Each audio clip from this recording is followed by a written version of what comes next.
on an all-new Dr. Phil. She was sentenced to life for murder. You were an instrumental player in her going to prison. Is her brother to blame? Let me ask you something. No, you don't ask me nothing. You're the smoking gun witness. Let me ask you a question. Unless you can apologize, don't ask me nothing. Her family thinks so. My grandmother knows the truth that she's an unbreakable-ass woman. You won't let me talk. Because it's pathetic. This never ends, Dr. Phil. You pathetic, bro. I did not lie on you on the witness stand. 25 years later, you still the same pathetic liar. Can I say one thing? I've been listening to you yell for 20 minutes, so you listen to me now. Let's do it. Have a good show, everybody. Here we go. This is a safe place to talk about hard things. Stand by. We'll count you down. Today is going to be a changing day in your life. 5, 4. I am not giving up on you.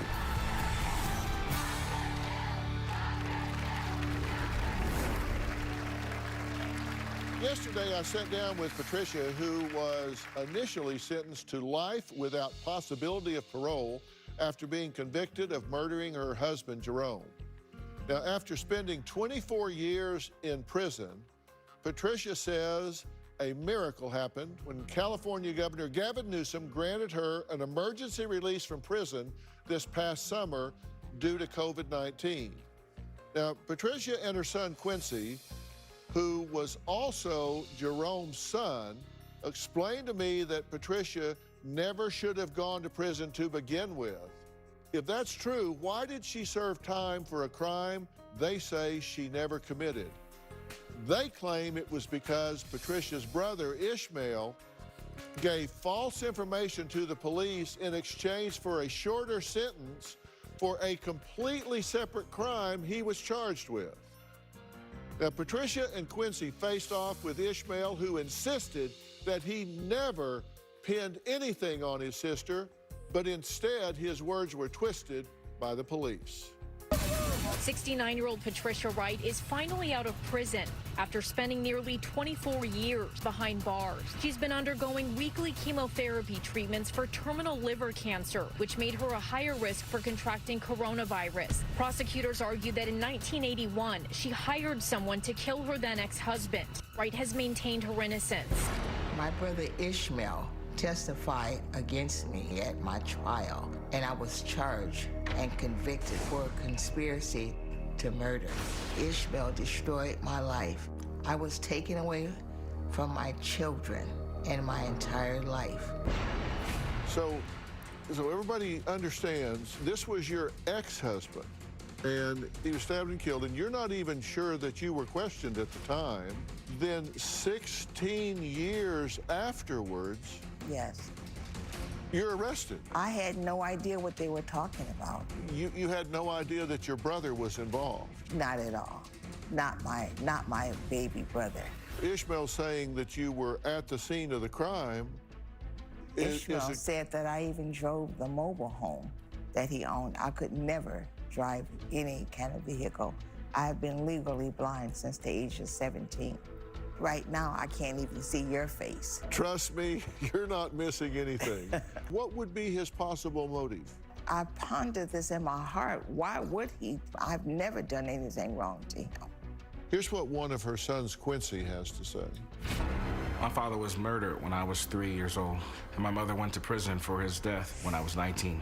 So I only went to visit my mom 3 or 4 times while she was incarcerated. Over the years, my mom wrote to me regularly, and I found it just emotionally draining and impossible to even read.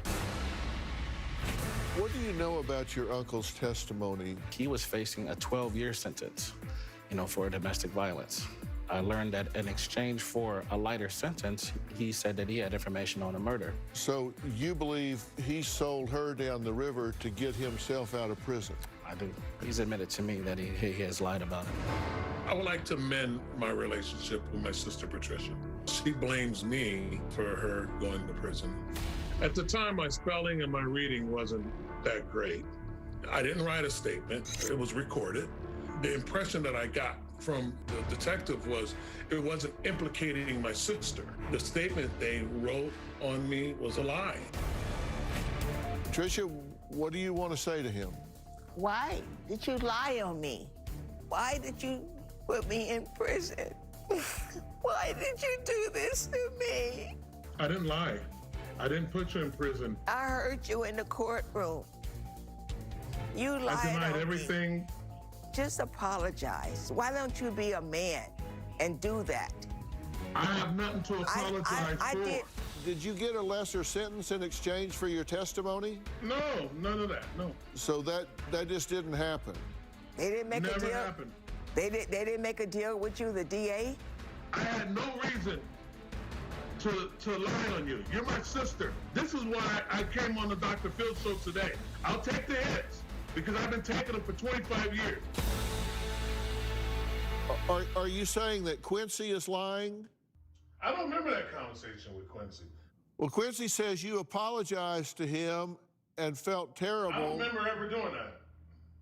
I don't remember ever saying I apologize for that. I don't remember saying You don't remember saying to him that this is terrible, that you can't do 12 years, and...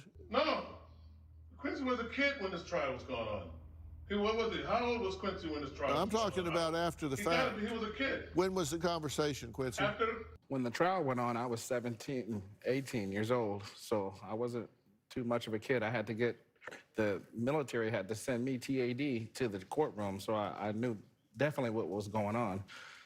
And we had these conversations, I think, might have been about 21 or 22 years old. Yeah. It was, my mom had been in prison for a couple years. Right. And you were clear with me that he said to you, I told them this because I couldn't put up with this. I couldn't take 12 years. Yes. I don't remember ever talking to Quincy about And that he told you straight up, I lied about your mother and I'm sorry for that. Yes, we've had that conversation because I asked him, why, this happened. I asked him questions, because I wanted to know from him. Because I kept hearing, because I, when was this conversation? I Where love was I? Because I don't remember you ever asking me. No, I just wanted to know from myself, what happened, because I kept getting conflicting stories from different family members. Where did this conversation take place?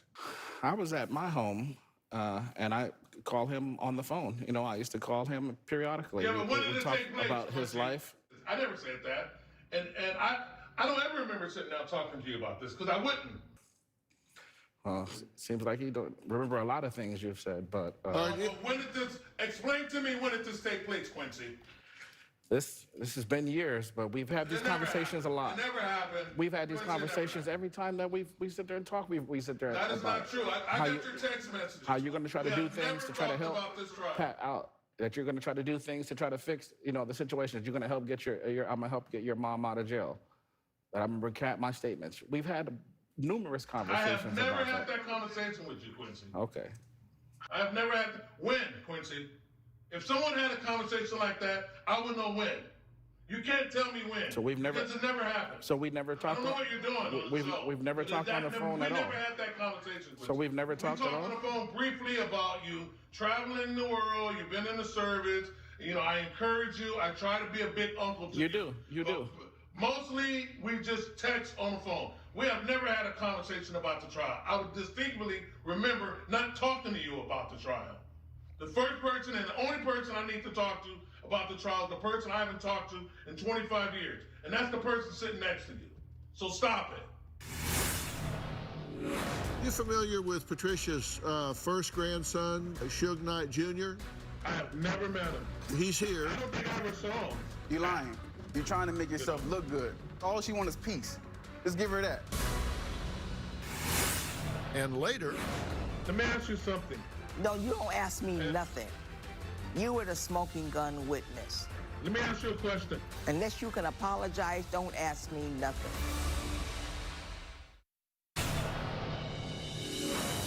I was 12 years old when I found out that my grandmother was doing life in prison. And I was only 1 year old when she was incarcerated. Growing up, we were very close. I wrote a lot of letters. She probably still has letters from when I was 5 years old. Every year I'll visit my grandmother. It was really difficult to leave and say goodbye to her. I didn't expect my grandmother to come home. It's really a miracle that she's out. We drove to the prison to pick her up. When I saw her walk out, I saw that dark cloud leave over my family. I have way too much experience going to see family members in jail. My father is currently serving time in prison. And my father is Suge Knight, founder of Death Row Records. He's one of the greatest music executives in hip-hop history. My dad being in prison motivated me to stay out of jail. You may see me on a show called Love and Listings on VH1. You look just like your pops. I see you hear that a lot, right? Yeah, man, but your song was hard, bro. You wrote that too? I'm the star of the show, and they follow my real estate career. I think my dad got a bad deal being sent to prison. I feel like his sentencing was way too harsh. There needs to be a different way of disciplining people without taking years of their life away. Now that my grandmother has a second chance of life, I want to support her fully. Her story can and should inspire others. Ishmael, are you familiar with Patricia's first grandson, your nephew, Suge Knight Jr.? I have never met him. Well, he's here. I don't think I ever saw him. Well, outside of a baby. Yeah, he's here joining us today. Thank you for being here. Thank you, Dr. Phil, for having us. You know what I'm saying? I appreciate it. How are you? I'm good. How are you? The first time I met you. I know, man. You seem a bit upset. The only thing I'm confused about. Upset. It's just that I'm not upset. It's just that my understanding about this show is me trying to start a relationship back with your mom. I mean, your grandmother. You're lying. You're trying to make yourself look good. Just own up to it, bro. I'm not trying to make myself look good at all. Why you keep explaining? I don't even think you were born. Were you born during this time? Nah, bro. I'm 1 year old. But I know as a man, I admit to when I'm wrong. My grandmother did 24 whole years. You didn't serve no time. What'd you do? You can't even give Quincy the benefit of the doubt. I'm blessed to have my Uncle Quincy because he's a great uncle. I never met you, but man, I'm glad I haven't. And I wish you the best. But for right now, what's important is my grandmother. All she wants is peace. Just give her that. It ain't too hard. I don't know you, you don't know me, but I know the truth. And I know what's right. Okay.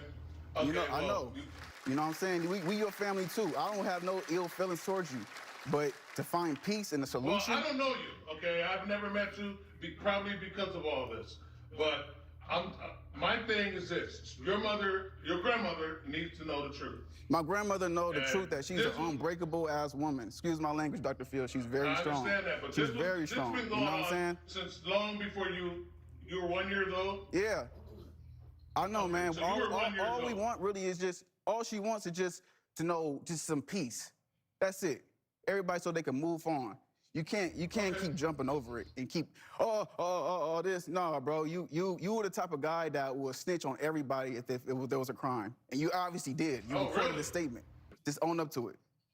Just own up to it. Tell a lie just to save your soul. Just save yourself, bro. Yeah, just you know, all you want is here's my question, Ishmael. My hope is the feelings that I'm concerned about here are Patricia's feelings. She may have 3 months left in this life. She may have 4 months. She may have 6. We don't know, but we do know that she's been diagnosed as terminal. And she's quite ill. It's a real steep hill to climb for her to be here today. She can't see. She knows that her days are numbered, and she just doesn't want to leave this world without some clarity as to why she was ripped away from her family, her children, her grandchildren for a quarter of a century. And what we know, what can't be controverted, what can't be spun. No, you cannot. Okay. You cannot. You can listen to me right now. And to come on here yelling instead of apologizing, to me, is offensive to my sensibilities. That's the whole purpose of me coming on to the show. Then do it. And later... You won't let me talk. Because it's pathetic. This never ends, bro. You pathetic, bro. You are pathetic. 25 years later, you still the same pathetic liar.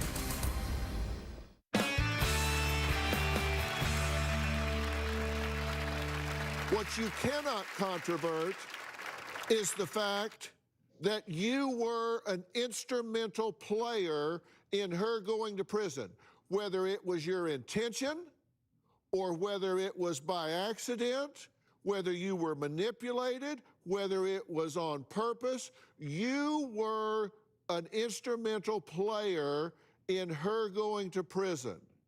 And I am shocked that you come on here yelling at her, demeaning her, talking down to her, instead of saying, look, in retrospect, I made bad choices. I let myself be used. I let myself be manipulated.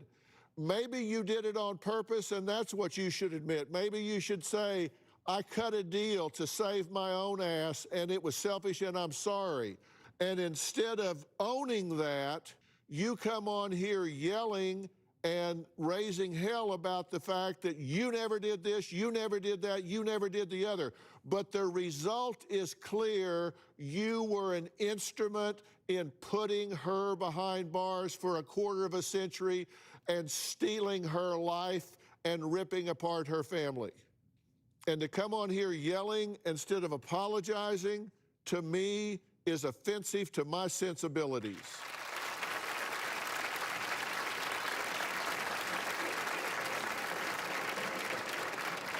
Now you can say whatever you want.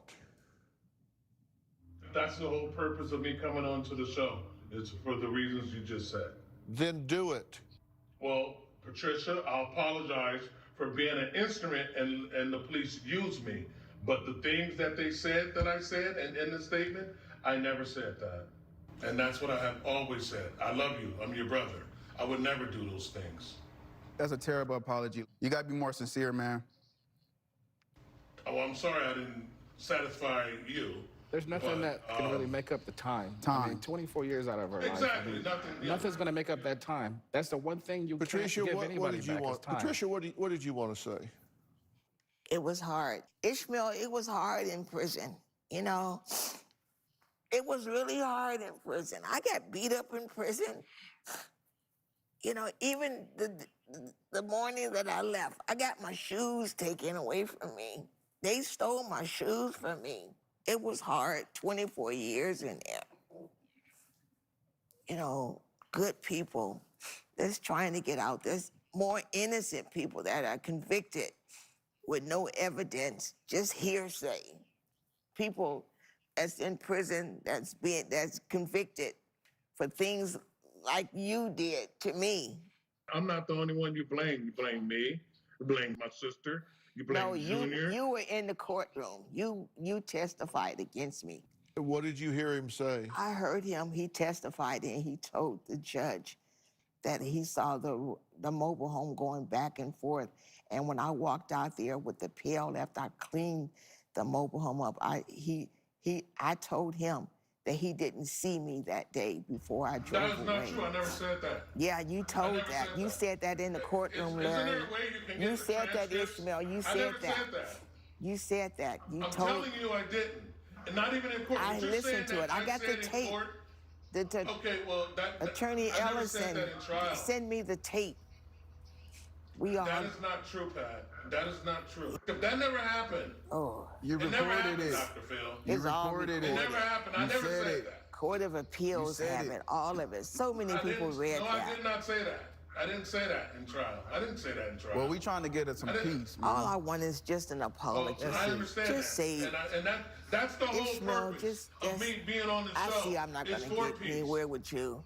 You know, I served It's not about 24 getting anywhere, years. but I'm It's not going to okay. sit here and say and admit to something that I did not say. Is there anything that you said in the courtroom that you wish you didn't say? I wish I wasn't involved to begin with. I wish you wouldn't either. I wouldn't have done 24 years in prison.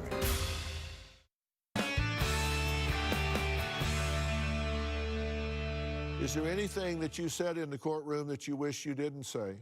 Well, to be honest with you, I wish I wasn't involved to begin with. I wish you wouldn't either. I wouldn't have done 24 years in prison. If this is the last time that you ever speak to your sister, is there anything you want to say to her? If she passes before you ever speak to her again, is there anything you want to say to her? Yes. Is that I love you. I would never do anything to hurt you. I wanted to take this opportunity to be on a Dr. Phil's show to explain to you that I didn't say those things that they said I said. It all was lies. Okay, Ishmael, go ahead. What about the tapes that you made? Those cassette tapes. The tapes that I made, what do you mean the tapes that I made? Those cassette tapes. The statement was recorded. The statement was recorded, and he written it down. What was recorded did not incriminate you at all. I told them how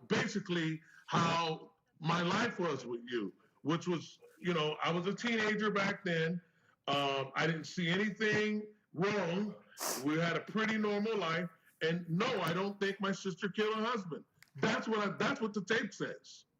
That's what the tape says. And when I got to trial and they read the letter, just like I've been saying the whole show, I didn't say those things. Okay. And that's why I'm here today. I'm not here today to make myself out to be a nice guy or out to be, Excuse me. I'm talking about me doing 24 years in prison. That's what the show is all about. Me doing 24 years in prison, away from my children, away from my life. This is what we on the show about. Can you give me that letter? Because you guys are not letting me talk or prove anything. You saying you never wrote me a letter. I'm not talking about anybody writing a letter. I'm talking about 1997, 1998. Damn that. I'm talking about 1997, 1998. I'm talking about Patricia going to prison for something she did not do. And that's your sister that you can't own up to. It never send yourself to you to school. Stop. Bought you a car. Put money in your pocket every day. Yeah, so, okay. Have you ever thanked me for that? I wouldn't want to do anything. Make sure you didn't go on to games and do drugs and taking care of you. So you're making me out to be the person, so I'm the person that put you in jail? Who taking care of you? What was They labeled you, I'm talking. Who labeled you at my trial the smoking gun witness? Why they make you the little smoking gun witness? You were the only one they labeled that. The smoking gun. 27 witnesses. Yeah, you were the smoking gun witness.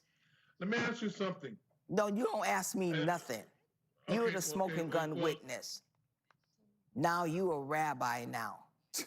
Let me ask you a question. You don't ask me nothing. Unless you can apologize, don't ask me nothing. I did. And you won't let me talk. Because it's pathetic. This never ends. You pathetic, bro. You are pathetic. I never met you, and I'm glad I never met you. You are pathetic. I'm not disrespecting my uncle, but man, my uncle right here, he served his country.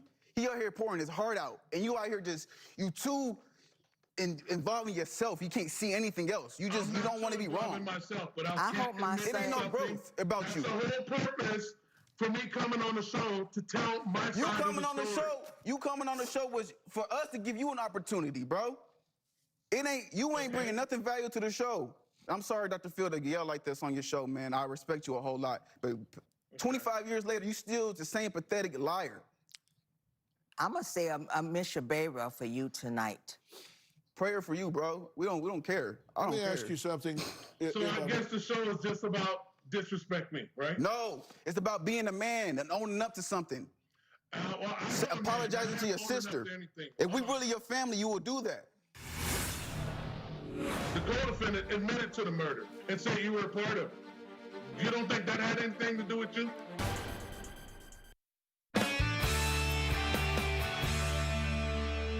Do you believe that your sister killed her ex-husband? No. You believe she had? Said I did. Do you believe she had anything to do with it? No, but it was two of them convicted. It was my sister and her friend Larry Slaughter was convicted of this murder. It was two trials, and they were both convicted. Do you believe? My understanding. Do you believe she had anything to do with it? No, I don't, and I always told the police that. And do you believe she should have spent 24 years in prison? Absolutely not. No way. Not at all. And I'm sorry that happened, but I don't believe she deserved that. No, I don't. I never said anything different. Are you sorry for any role that you played in that? Absolutely 1,000%. Why didn't you try to do anything to help me? You didn't go back and talk to the detectives? You didn't say, oh, this is all wrong. I said it in trial. I said that in trial on record in front of the judge, in front of you and the judge. But what about what Larry Slaughter said? What about you? Your co-defendant. What about what Larry Slaughter, the co-defendant? The co-defendant admitted to the murder and said you were a part of it. You don't think that had anything to do with you? What? Do they know that? The co-defendant, Larry Slaughter, your co-defendant, said that you and him did do the murder. That's a show. Is there anything that you want to say to your sister that you haven't had the opportunity to say before we have to stop here? I want to give you the floor uninterrupted. Is there anything you want to say to your sister? You may never speak to her again in this life. Is there anything you want to say to your sister before we have to end here? Yes, there is something I want to say. I want to say, Patricia, I do love you. I'm your brother. I didn't do those things that they said I done. I hope you could find it in your heart and understand. I'm sorry the way you feel. I am sorry for the time you spent in jail. I wouldn't wish that on my worst enemy, but you have to understand something, that in the trial, I completely told the judge that those statements was a lie, and I said that in front of you. I've never said anything different. There were 27 people that testified in the trial. I'm not the only family members. Other sister, brother, and nephew testified in the trial as well, and we all gave testimony to your credibility. Also, your co-defender, Larry Slaughter, who wrote a letter and admit that, saying that you and him did kill your husband. And that had a lot bearing on it. By him saying that and admit to it, he got life without the possibility of parole. I'm going to interrupt you. He did that for television. They paid him to do that. What you're saying is false. You're lying. I listened to you at my trial. I listened to you testify against me at my trial. I was very much awake. That is not true. I listened to you. I have the transcripts. You have something right Thank now. you. Read them right now, because that's not true. Listen, I understand you're upset. I know that. I would be too. I'm but not at the upset. Same time, well, I don't know how you feel, but I don't see no good feeling. Dr. Phil, okay? Ishmael has lied all his life. He has no intentions on apologizing. I just did. What he's saying is false. I am sorry. I apologize. I hope you can find it in your heart to forgive me. But I have never said anything wrong to anybody about you. You're going to be a forever prisoner to that, bro. Okay? I could be a prisoner. It's the truth. I'm okay with the truth. We know. My understanding is the governor granted an order, an executive order, and let my sister out. Under impossible circumstance, she got out from a conviction of life without the possibility of parole. Yeah. If I got out under those circumstances, the last thing I'll be spending my last days is trying to destroy my brother. I will be happy and say my prayers every day that I made it out from being convicted of life without the possibility of parole for the murder for hire of my husband. That's the reason. I gave you the opportunity to speak to her, what will probably be your last time. And I'm really, really sorry that you spent it the way you did, yelling and making it about you instead of giving a gift to her, which you could have compassionately done. And what more do you want me to do? I'm not going to sit here and tell a lie. I apologize. I said I'm sorry. You know, what more can I do? I can't say I did something that I did not do. Okay. You know, I'm sorry my sister spent that time in prison. I wouldn't wish that on anybody. I love my sister. I love my nephews. I love my family. Thank you for giving us the time that you gave us today, because I know you didn't have to do this, and you did, and for that, I very much thank you and appreciate it. We do have to stop and move on. Coming up, Patricia told my producers that she suffered some very serious domestic violence issues in her past, and I want to add Robin to the conversation when we come back.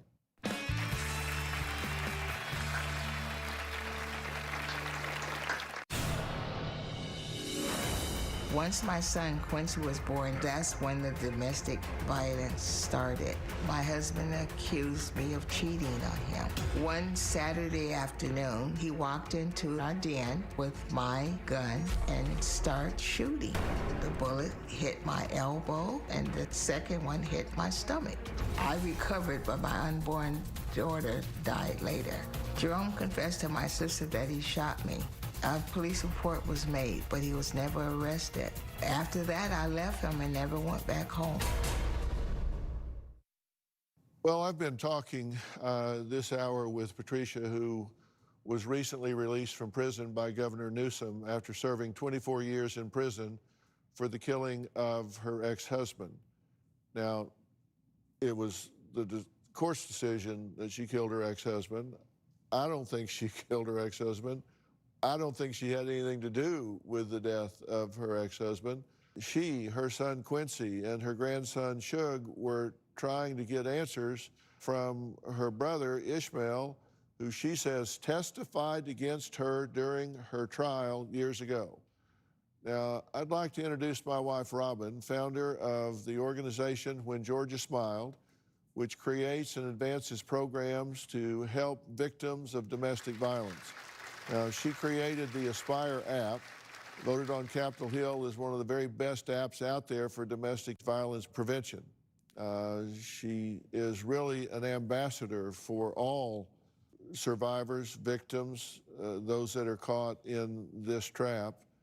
And the thing is that domestic violence takes a lot of different forms. And, you know, Patricia, you are a survivor, and Robin, I've been watching you. You see such strength and steel in this woman. I've just watched you admire her through this whole thing. Yes, yes. First, I would love to say to Patricia, I see you as a beautiful example of the power of a woman, the strength of a woman. You have endured so much, but you sat there today, and you were just a beautiful, strong example of the strength of a woman. And it has been an honor to be in your presence today. Thank you, Ms. Robin. Thank you. Thank you. Thank you so much. You know, Wow. the one that should have had such indignation about all of this, and if anybody deserved to be yelling and screaming and indignant, that would be you. Yes. But instead, it was her brother. Yes. Which, you know, again, is testimony to her demeanor and her personality through all of this. You said you've spent a lot of years with hatred and resentment towards him. There's tremendous power in forgiveness. Yes, it is. There truly is tremendous power in forgiveness. And I've always looked at it like if you have hatred and resentment towards someone, it's like you're locked in a bond with them, a struggle with them, and until you just decide to just let it go. Yes. And then you're free. Mm-hmm. And I don't know how much time any of us have left in this world, you, me, anyone, but you don't want to spend the rest of your life with bitterness and hatred towards him. I want to be free, Dr. Phil. You got to let it go. You got to forgive him. I mean, he'll deal. God will deal with him, but you got to let that go. As hard as that is, you got to forgive him. You have the right to peace and harmony for the rest of your life, and you have the power to claim that. And you know, Robin says you've got to put yourself number one, and that's not a selfish thing to do. You know, I have a saying that I use a lot of times that I really, really think applies here. for you. And I never knew how strong I was until I chose to forgive someone who wasn't sorry and accept an apology that was never given. And I think that really applies for you today. You can accept his apology. You can forgive him. It doesn't matter what he says and what he gives you. It's your right to be strong enough to choose to forgive and forget, and then be the strong woman that you are, and move forward and be happy with your life and live and give to yourself and celebrate who you are. It's nothing to do with him. Thank you, Miss Robin. I like that. I have more to say to my guests when we come back.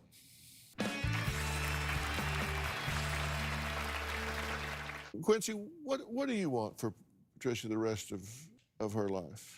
I remember her being in prison. We always talked because since I've gotten out of the military, all I do is travel. I got an RV and I just started seeing the United States here. And she always said, I want to come travel with you. And I said, Mommy, I want to buy a boat and, and stay at a marina. I'll take you out sailing. So that's my goal. I want to be able to take her out and to see some places. That's a goal that I have once I'm able to get enough money together, buy the boat that I want. And I want to take my mom sailing, and I want her to spend the rest of her life, seeing the world, taking her as many places as I can. I've lost out on my entire adult life, without my mother. So I just want to spend the time that she has left with us being able to see something positive. How terrific is that? Yeah. How terrific is that? And by the way, thank you for your service as well. Thank okay. you, Dr. Phil. All right. And thank you, Miss Robin. Thank you so much. And Shug, what do you want for Patricia? Sure, I'm ready. We already hit the road. She just got out of jail, and now she on the Dr. Phil show. It's time to keep going. It's time for my grandmother to keep He's going to help me with my book as well. We're going to keep going. You know what I'm saying? Yeah, unbreakable woman. Well, I'm just very, very happy that you're surrounded by such loving, giving family members, and I pray that everything happens exactly as it should. I have total confidence in Philip that he's going to do everything he can to help you, and I'm here for you. If there's ever anything I can do for you, I admire you so much. Thank you. And I pray for you, and so yes, both of us are here for you, and God bless you. Thank you. God bless you. We started a GoFundMe. We're trying to get our family home back. Well, we will find out exactly what it's under, and we'll make sure that's part of this. Okay. Okay? And how much are you trying to? It's just enough to get my house back. And how much is that? My daughter, Misty, she's out there. She can tell you more about it. I don't know about all these internet, these telephone things. Yeah, you don't know about all this technology stuff? We do it one thing at a time. All right, well, we'll find out. We'll make all of that. We'll get all the specifics. We'll make it part of the show, so make it easy for people to find. Okay. Because my viewers tend to respond to these things. Thank you, Dr. Phil, so much. All right, we'll be all over that. All right, I want to thank all of my guests today. For more information about today's show, log on to drphil.com. Don't forget to check me out on my social media outlets. You can find me wherever, Twitter, Instagram, TikTok, Facebook, wherever. Also, check out Robin's podcast, I've Got a Secret, where she shares great tips, tricks, secrets, with her audience. You don't want to miss it. They have some great conversations. We'll see you next time. You stay safe.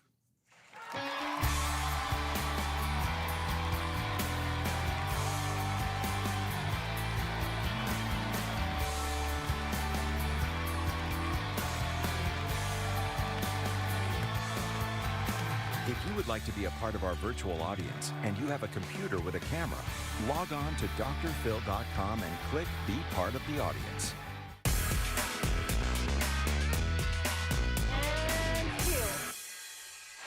Hi, Dr. Phil. Since the show, I've been adjusting. I've been enjoying my children, my 5 heartbeats.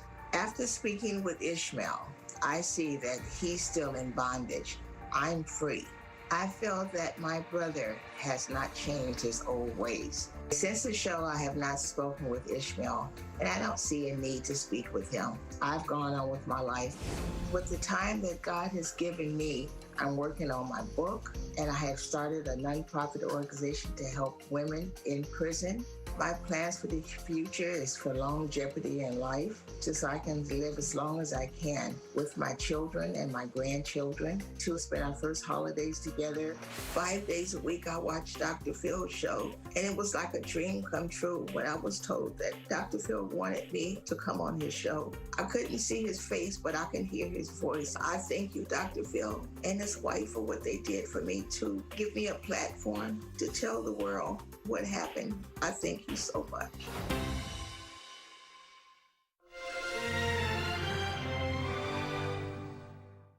Bounce, bounce, all the girlies bounce. Take them to my house, turn the party out. Bounce, bounce, bounce, all the girlies bounce. Take them to my house, turn the party out. 1,000 times. Memories can kill ya, but it didn't hear ya. I thought that I could fly, but woke up on the asphalt. I swear there was the last time. I've always been naive. Call it.